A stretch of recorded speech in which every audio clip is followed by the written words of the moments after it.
권위와 복종, 하나님께서 주시는 말씀. 마지막으로 예수님께서는 요한복음 17장에서 나는 아버지께서 내게 주신 말씀들을 저희에게 주었사오며 저희는 이것을 받고 8절라고 기도하셨습니다. 하나님께서는 예수님께 메시지를 주셨습니다. 빌리 그레함은 때때로 자신은 단지 하나님의 말씀을 전하는 전달자에 불과하다고 말합니다.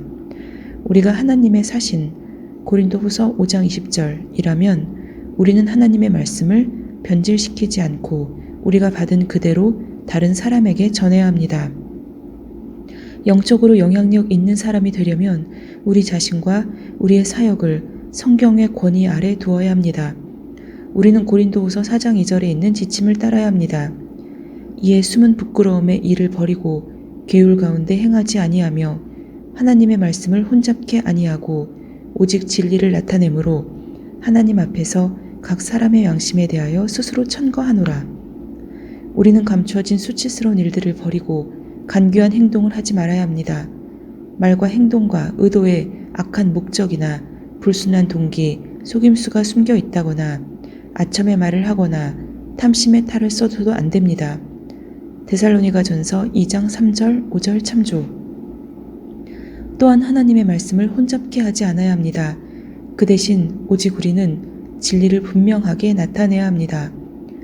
영적으로 영향력을 미치는 사람의 권위는 이것이니 곧 성령의 능력 안에서 상대방으로 하여금 그의 양심이 하나님의 말씀을 마주 대할 수 있도록 해주는 것입니다. 영적 리더십의 본질은 우리가 우리를 전파하는 것이 아니라 오직 그리스도 예수의 주되신 것과 또 예수를 위하여 우리가 너희의 종된 것을 전파함이라. 고린도후서 4장 5절는 말씀에 잘 나타내 있습니다. 영적 지도자는 그리스도를 위하여 종이 되어 섬기는 사람이라고 요약할 수 있습니다. 개인 적용.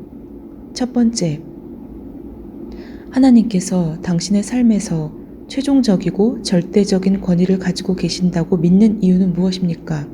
로마서 9장 28절. 주께서 땅 위에서 그 말씀을 이루고 속히 시행하리라 하셨느니라. 이사야 10장 23절. 이미 작정된 파멸을 주 만군의 여호와께서 온 세계 중에 끝까지 행하시리라. 이것은 남은 자의 구원과 심판의 성취에 대해서 성경에 말씀하고 계시기 때문입니다.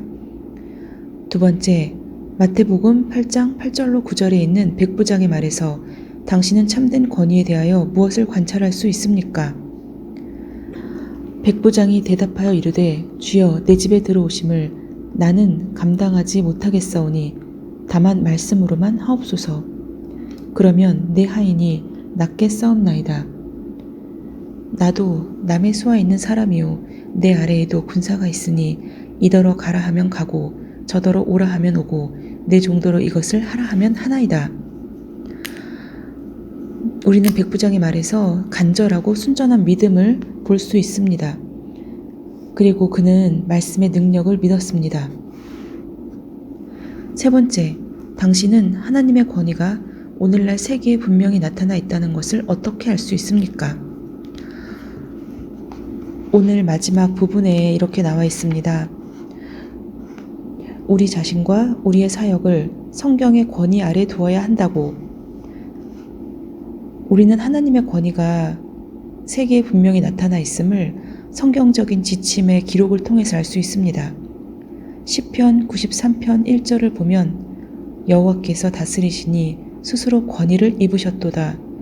여호와께서 능력의 옷을 입으시며 띠를 띠셨으므로 세계도 견고히 서서 흔들리지 아니하는도다 라고 나와 있습니다. 네 번째, 예수 그리스도께서 가지고 계신 권위에 대하여 당신이 아는 바를 요약해 보십시오. 첫 번째는 하나님의 아들, 두 번째는 심판자, 세 번째는 아브라함이 나기 전부터 존재하고 계신 것, 네 번째는 나와 아버지는 하나라는 것, 다섯 번째는 나를 본 자는 아버지를 보는 것이라고 말씀하신 것, 여섯 번째는 나의 주, 나의 하나님입니다. 5번째, 요한복음 17장 2절에 의하면 하나님께서 그리스도에게 주신 권위의 목적은 무엇입니까? 결국 궁극적인 목적은 아버지께서 아들에게 주신 모든 자에게 영생을 주게 하시려고 하심입니다. 6번째, 당신은 복종이란 굴복을 의미한다는 말에 동의하십니까? 자신의 대답을 쓰십시오. 복종이란 굴복을 의미하는 것이라는 말에 동의하지 않습니다. 복종이란 나를 창조한 창조주 앞에 승리함을 의미합니다. 7번째, 당신은 어떻게 하여 삶에서 여러 권위에 복종하는 것이 하나님을 섬기는 일이라고 생각합니까? 책 본문에 보면 그리스도를 위해 복종하는 것은 복종의 또 다른 차원을 더해주는 것이고 단지 고용주나 남편 또는 부모에게 복종하는 것이 아니라 주님에 대한 사랑과 감사 때문에 주님께 복종하는 것이라고 이야기하고 있습니다. 하나님께서는 어떠한 상황에서 다른 사람에게 복종하라고 말씀하십니다. 그렇기 때문에 우리는 복종합니다. 우리가 하나님께서 말씀하신 대로 복종한다면 하나님께서는 기꺼이 우리를 보살펴 주실 것입니다.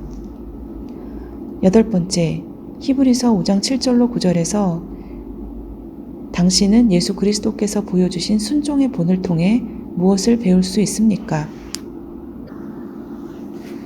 히브리서 5장 7절로 9절, 그는 육체에 계실 때에 자기를 죽음에서 능히 구원하실 이에게 심한 통곡과 눈물로 간구와 소원을 올렸고 그의 경건하심으로 말미암아 들으심을 얻었느니라. 그가 아들이시면서도 받으신 고난으로 순종함을 배워서 온전하게 되셨은즉 자기에게 순종하는 모든 자에게 영원한 구원의 근원이 되시고. 아멘. 우리는 히브리서 5장 7절로 9절 예수 그리스도께서 보여주신 순종의 본을 통해서 예수 그리스도가 우리를 얼마나 사랑하시는지를, 또한 하나님께서 예수 그리스도와 우리를 얼마나 사랑하시는지에 대해서 느끼게 됩니다. 순종은 하나님께서 존재하는 모든 것들의 유일한 주인이심을 인정하는 행위고 존재하는 모든 것에 대한 가치와 의미와 복을 베푸시는 분이 하나님이시라는 그것을 인정하는 것입니다. 예수님께서는 하나님께서 주시는 그 고통을, 육체의 고통을 피하실 수 있는 능력이 있었음에도 불구하고 그것에 순종함으로써 고난을 이기셨고 그것을 통해서 우리는 예수님의 사랑을 느낄 수 있습니다. 그로 말미암아 우리는 하나님께 의롭다함을 받게 되었고 하늘에 속한 하나님의 가족이 되었습니다. 그렇기 때문에 우리가 예수님을 주님으로 믿는 일이 곧 우리가 하나님께 드리는 온전한 순종일 것입니다. 아멘.